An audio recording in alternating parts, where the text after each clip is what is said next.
Mudah-mudahan ini pokok siapa saja nanti yang nyimak di share video ini. Bila perlu PBNU, MUI, pemerintah harus tahu. Terus apa lagi? Kementerian Agama harus tahu.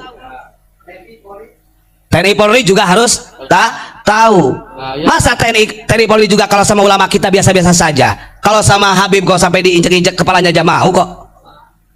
Oh ada, lihat di videonya. Inilah perbudakan. Dan ingat, kita ini ulama kita disebut orang hasud yang merusak agama dan kepentingan pemerintah zaman itu, kata Mufti Batavi. Makanya dia pengen cepat.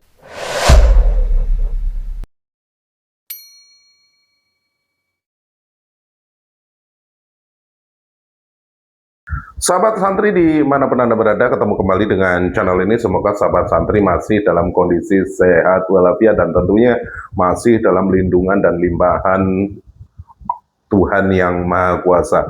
Cuplikan video barusan sahabat santri ya sangat menarik sekali untuk kita kaji bareng-bareng ya, karena mungkin dari cuplikan video barusan kita tidak boleh serta-merta menyimpulkan sesuatu. Jadi ketika kita menonton sebuah video, diwajibkan ataupun diharuskan kita menyelesaikan menonton videonya.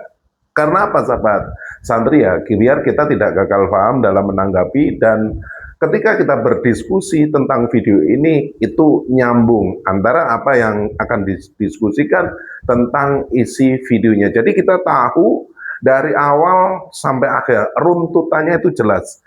Jadi sahabat santri ya, jangan lupa nontonnya sampai dengan selesai biar tidak gagal paham dalam menanggapi sebuah video yang mungkin beredar di media sosial. Dan juga mungkin karena video ini kita bisa memahami dan bisa mengambil hikmah dari apa-apa yang sudah kita dengarkan. Sahabat santri, mari kita simak keseluruhannya. Seperti biasa, nanti kita diskusikan video ini di kolom komentar. Tentunya harus menggunakan akal pikiran yang waras. Karena apa? Dalam berdiskusi dilarang mengedepankan ego. Ketika kita sudah mengedepankan ego, yang terjadi hanyalah kerancuan sahabat santri ya. Jadi mari kita kaji bareng-bareng. Ini di videonya, silahkan.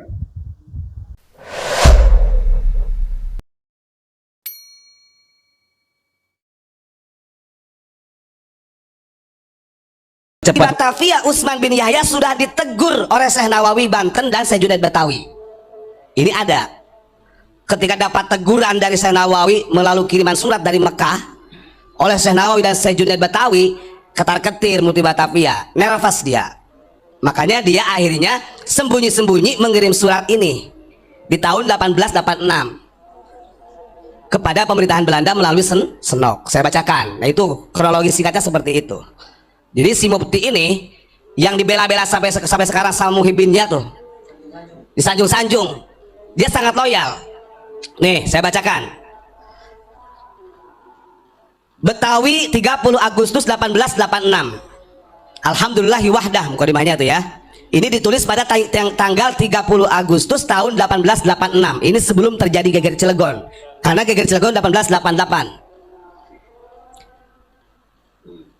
Amma ba'du, fasadara hadzal kitabu min baladi Betawi, fal mujibu lidzalika anna ashabil kiram al hawaij fatadris akhbaroni bi annakum ittala'tum wa nadartum tashihas sadiri min Syekh Nawawi Bantan wa Syekh Junaid Betawi al muqimaini fi Makkah ala risalatil musammatin nasihatil aniqah. Summa inni ajabatu al-an irsala hadir risalah aidan al-musamma al-wathiqah al-wafiyah a'raduha ilaikum litangzuruha fal maqsudu min tasnifiha wa kadzalika allati qablaha huwa i'lam wa i'lan. Nah, kata si Mufti, si Utsman, sekarang si Utsman semakin kelihatan dalam surat ini. Si Utsman ngomong gini, surat ini saya tunjukkan kepada pemerintahan Belanda. Ini adalah karena banyak hal yang sangat urgen, kata dia, banyak hal yang sangat urgen setelah ada dua ulama yang berada di Mekah yang bernama Syekh Nawawi Banten dengan Syekh Junaid yang mengkritik dari kitabnya Utsman bin Yahya, dari fatwanya yang mengatakan gurur. Itu langsung ditegur sama Syekh Nawawi sama Syekh Junaid. Iya, di dalam kitab Al-Aniqah. Nah terus kata dia, summa inni ajabatu al-an irsalah hadir risalah aidon. Nah saya ini sengaja membuat surat ini, saya berikan kepada pemerintahan Belanda melalui Senok ya. Fal maksud min tasnif fiha wa kadzalika allati qablahu wa i'lan bi anna tariqatal lati fasad fi hadzal zamani wa 'allamahal masyayikhu lil juhali fahiya laisa 'ala shawab. Maka pantas ini nanti rentetannya dengan Habib Lutfi. Dia memberitahukan begini kepada pemerintah Belanda, dia tersembunyi karena dia takut, nervous sebenarnya ditegur sama Syekh Nawawi sama Syekh Junaid. Saya ingin memberitahukan kepada pemerintah Belanda, artinya biar gak segan-segan untuk melawan ulama-ulama. Kata Mufti Batavia, sesungguhnya thariqah yang menyebar di Indonesia ini melalui guru-guru yang diajarkan kepada orang-orang yang bodoh, fahiya laisa ala shawab. Itu sesat, tidak benar. Tuh kan? Sementara yang mempelopori untuk geger Cilegon, perlawanan melawan pemerintahan Belanda itu dari Syekh Abdul Karim yang ada di situ sanadnya. Syekh Abdul Karim Banten, karena dia sebagai khalifah pertama dari Ahmad Khatib. Makanya banyak ulama-ulama thariqah kita yang dibunuh. Terus kemudian bal rubama ya'ulu amruha ila mafasidi diniyatin wa dunniyatin bisababi faqdani syurutiha. Kata Mufti Batavia, kenapa thariqah yang menyebar di Indonesia ini tidak ada benarnya, artinya sesat? Dia menyampaikan bahkan thariqah yang dibawa oleh ulama-ulama, guru-guru thariqah yang ada di Nusantara, karena waktu itu dipimpin oleh Abdul Karim, itu sangat berpotensi merusak agama dan dunia menurut Mufti Batavia. Itu disampaikan kepada pemerintah Belanda. Nah dengerin siapa tuh yang masih membela dah.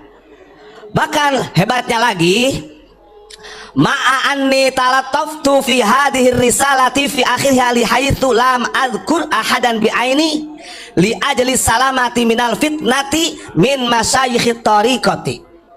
Dan Utsman bin Yahya ini membuat surat ini kepada pemerintah Belanda, dia sembunyi-sembunyi, satu pun gak ada yang tahu, kata dia. Tujuannya agar selamat dari fitnahnya syekh-syekh thariqah yang ada di Banten. Artinya Gus, mereka sudah musuhi juga ke ulama thariqah.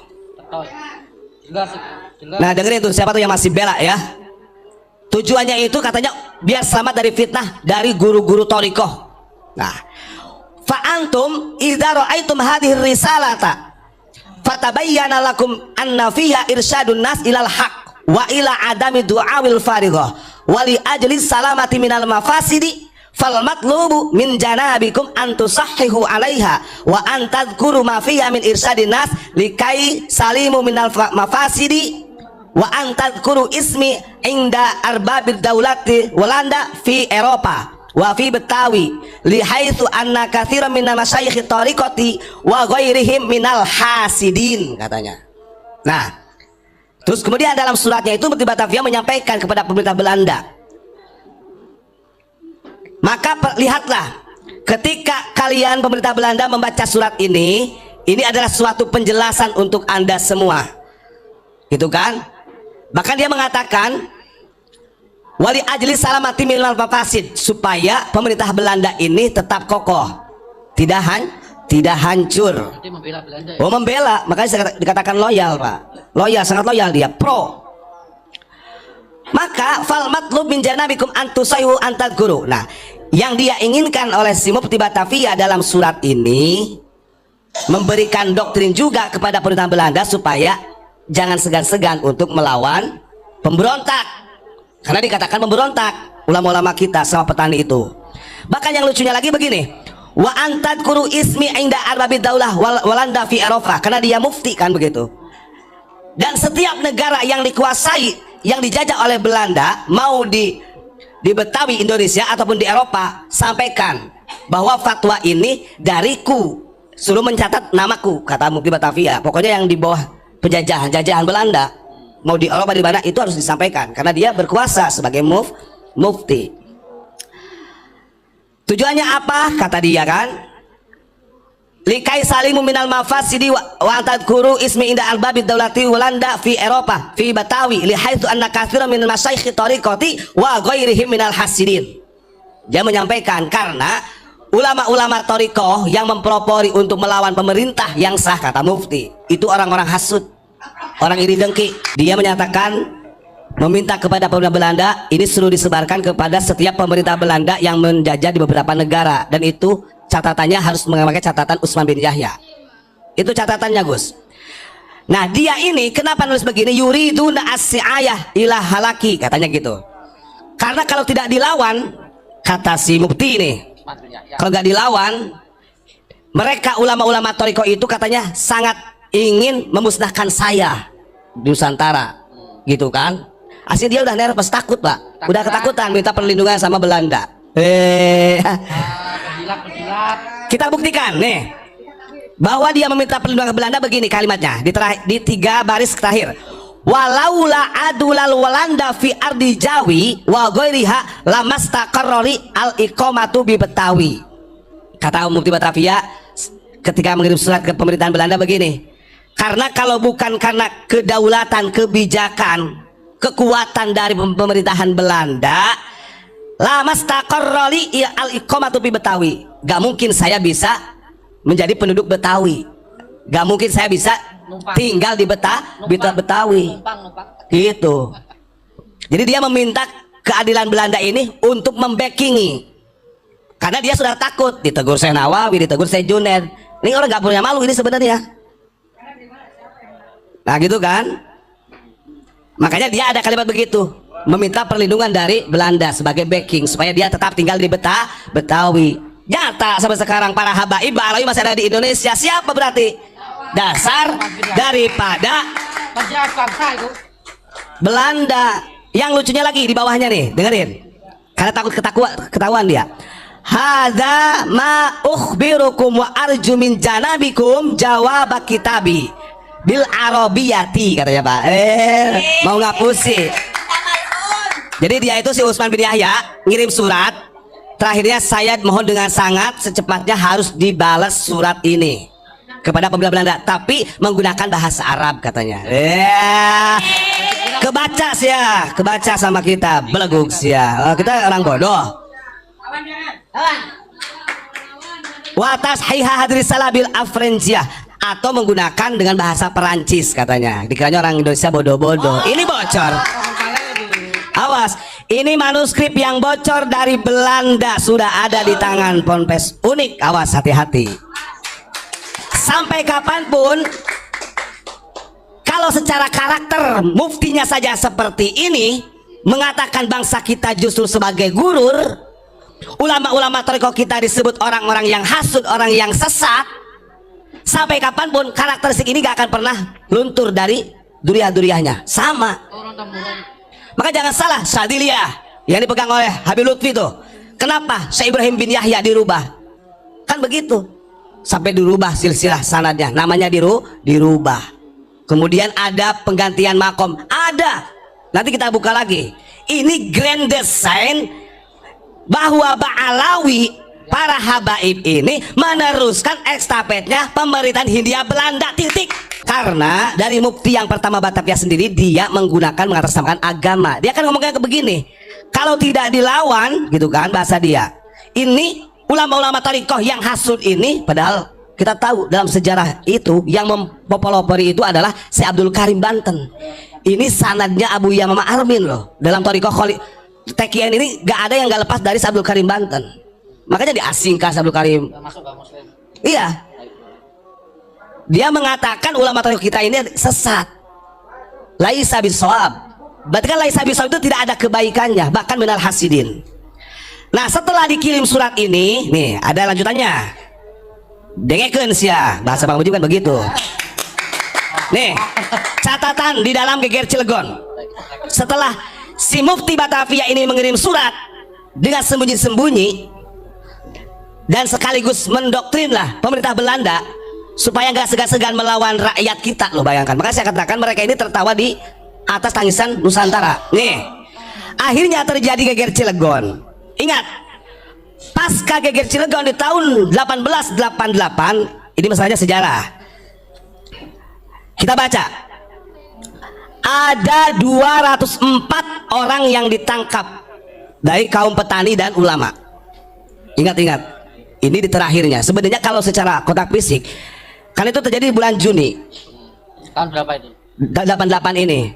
Nah, di akhir Juni, akhirnya mereka mengadu nih dengan Mufti Batavia. Memang ada anjuran yang harus ditangkap ini adalah ulama-ulamanya. Mereka tahu karakter ulama Nusantara, orang Nusantara ini petani semua. Kalau sama ulama kan tunduk, Pak. Maka dari petani dengan ulama-ulama yang berjuang pada waktu itu ada 204 yang ditangkap. Di antaranya 94 orang kemudian dibebaskan, 89 orang dihukum kerja paksa selama antara 15 tahun dan 20 tahun. Dan 11 orang dihukum mati. Kalau tidak ada fatwa dari Mufti Batavia pada waktu itu gak akan terjadi ini. Karena dia mengatakan gak ada benernya tuh ulama Thariqah itu mereka gurur semua, akan merusak agama dan dunia. Kita orang Nusantara disebut perusak agama pada waktu itu. Maka pantas kalau sekarang dunianya banyak yang pemerintah togut ke kita, ulama-ulama kita ke celeng, pantas. Uang muftinya juga kayak gitu. Bahkan hukuman mati terhadap ke-11 orang tersebut dilaksanakan hampir 1 tahun setelah pecahnya pemberontakan. Kelompok pertama dikirim ke tiang gantung pada tanggal 15 Juni 1889. Ngeri gak? Jadi di tanggal 15 Juni 1883 sebagian dari 11 orang ini dibawa ke tempat hukum gantung. Bayangkan ulama kita, nanti ada nama-namanya yang dihukum gantung itu. Nah, ini kan muncul potensi sampai seperti ini gara-garanya ada kitab yang namanya Manhajul Istiqomah karya Utsman bin Yahya sama kitab tadi apa namanya satu lagi tuh Al-Aniqah itu. Padahal kitab ini sudah ditegur keras oleh Syekh Nawawi sama Syekh Junaid Banten, Syekh Junaid Betawi. Dia nervous minta perlindungan kepada Belanda. Nah, ini kelihatan ini ya. Dan terdiri dari 5 pemberontak menurut mereka. Ingat-ingat kalimatnya, di masa pemerintahan kolonial Belanda gak ada satupun dari ulama kita yang dikatakan orang alim. Semuanya pemberontak. Menurut mereka pemberontak. 5 orang yang pertama kali dihukum gantung tahun 1889 pada tanggal 15 Juni dihukum mati, Pak. Masa nggak sadar-sadar orang Indonesia kalau kita tahu kayak gini. Terus kemudian dari 5 pemberontak menurut mereka bernama 1 Samidin, Taslim, Kamidin, Haji Muhammad Akhya dan Haji Mahmud, ini kiai. Pesta penggantungan yang kedua berlangsung di Cilegon sekitar 4 minggu kemudian, yakni pada tanggal 12 Juli 1889. Ke-6 orang yang berdiri di penggantungan, kan yang 5 sudah, yang 6-nya lagi adalah Dulmanan, Kiai Haji Dulmanan, terus Sakimin, Kiai Haji Hamim, kemudian nah ini nama-namanya ya. Nah, orang-orang ini adalah murid-murid daripada Syekh Abdul Karim. Makanya kalau dilihat kan ada tuh di YouTube, cuma di YouTube kurang lengkap. Syekh Abdul Karim itu begitu pulang ke Indonesia sebelum wafatnya Syekh Khotib Sambas, melihat kondisi bangsa Indonesia seperti ini, dia langsung memerintahkan 3 muridnya, 3 murid dari Syekh Abdul Karim yang ada di Banten untuk mengumpulkan massa lawan. Ini waktunya jihad. Walaupun perlawanan ulama kita kayak Ki Wasil banyak sampai Syekh Hasan Towil, perlawanan ulama kita disebut sesat, disebut gurur oleh Mufti Batavia di dalam kitabnya. Sudah ditegur Syekh Nawawi, ditegur Syekh Junaid Betawi, dia malu, nervous, minta perlindungan kekuatan kepada Belanda. Siapa yang orang yang berani mengatakan dia bukan antek Belanda? Sah. Kalau saya katakan ini sah, bukan hanya antek tapi loyalitas dengan Belanda, pro dengan Belanda, kan begitu. Kalau sekarang ya banyak antek-anteknya sekarang ya. Jadi kenapa saya perlu saya sampaikan, karena kemarin ada orang yang ngomong asal tahu sejarah katanya unik itu. Nah ini nih siapa tuh, matamu, buka matamu loh. Kan ada. Yang lebih ironisnya lagi, Muhyiddin Habib itu ngomong gini, oh Bad, kamu kan nggak tahu itu kan siasatnya Mufti Batavia. Siasat kok begini? Sejak kapan dikatakan siasat? Gak mungkin ditegur oleh Syekh Nawawi kalau itu siasat. Gak mungkin ulama-ulama kita sampai dibunuh, dipenjara, digantung. Bahkan yang 89 orang selama 20 tahun sampai 30 tahun dikerjakan paksa. Jadi budak loh. Diungsikan. Harusnya kalau Mufti Batavia ini cucunya Nabi bisa menghapus perbudakan dong. Kalau meniru akhlak Kanjeng Nabi. Ini kan tidak. Justru mengembangkan perbudakan karena berafiliasi dengan Belanda. Maka gak salah kalau ketika Belanda memerintah menguasai Nusantara ketika setelah 20 tahun didoakan Ratu Helmina oleh Utsman bin Yahya. Ya, didoakan oleh Habib Ismail bin Abdul Al-Atos di Regensi Malang dan Pasuruan. Kan begitu. Sadarlah, sadar. Ya, ingat catatan ini dikirim oleh Mufti Batavia dari Betawi tanggal 30 Agustus tahun 1886. Pasnya 2 tahun sebelum geger Cilegon. Karena ngapunten, Abdul Karim sebelum terjadi geger Cilegon sudah dipanggil oleh Syekh Khotib Sambas. Karena Syekh Khotib Sambas sakit, beliau itu memberikan wasiat kalau saya meninggal kamu harus sudah ada di Mekah untuk meneruskan talqin Qadiriyah Naksabandiyah, Pak. Makanya Syekh Abdul Karim memberikan pesan sebelum berangkat lagi ke Mekah, pokoknya perjuangan ini jangan sampai kalah. Kita berada di jalan yang benar, yang memimpin ulama thariqah. Maka terindikasi yang disesat-sesatkan oleh Mufti Batavia ini adalah ulama-ulama thariqah kita seperti Syekh Abdul Karim. Takut dia.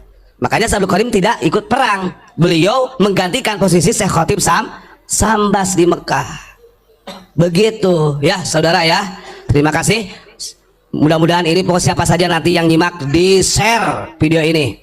Bila perlu PBNU, MUI, pemerintah harus tahu. Terus apa lagi? Kementerian Agama harus tahu. TNI Polri juga harus tahu. Masa TNI Polri juga kalau sama ulama kita biasa-biasa saja. Kalau sama Habib kok sampai diinjek-injek kepalanya aja mau kok. Oh ada, lihat di videonya. Inilah perbudakan. Dan ingat, kita ini ulama kita disebut orang hasud yang merusak agama dan kepentingan pemerintah zaman itu, kata Mufti Batavia. Makanya dia pengen cepat-cepat. Pokoknya kalau sudah sampai surat ini, kata dia, tolong secepatnya dibalas surat ini, tapi bil Arabiyah. Red kebaca. Nah. Dikira kita gak bisa baca. Aduh, makanya dia ada kalimat i'lam wa i'lan. Jadi i'lan wa i'lam itu kan pemberitahuan yang urgen. Kalimatnya ini adalah i'lam wa i'lan, kata dia. Ini ada tulisan i'lan wa i'lan. Pemberitahuan, laporan dari Antek kepada Belanda. Karena urgen. Karena sudah dapat teguran dari Syekh Nawawi sama Syekh Junaid Betawi. Yang juara siapa? Ulama kita yang juara. Syekh Nawawi juara walaupun di Mekah berani. Ruben. Syekh Junaid Betawi, Syekh Abdul Karim. Apa mereka? Nah, ini baru kepret ya kok aing. Gitu, Pak. Sahabat santri dimanapun Anda berada, kita sudah menyimak keseluruhan isi video. Jadi kita sudah memahami apa-apa yang mungkin sudah sahabat santri yang dirahmati Allah, keseluruhan isi video sudah kita simak ya. Tentunya kita sudah memahami sedikit apa yang mungkin sudah disampaikan. Kalaupun ada sahabat santri yang sudah memahami tentang video ini, tentunya mari kita jabarkan pengetahuan Anda tentang video ini di kolom komentar.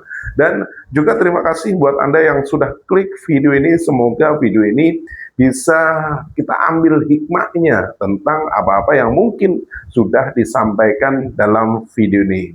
Dan juga buat Anda yang sudah subscribe channel ini, terima kasih.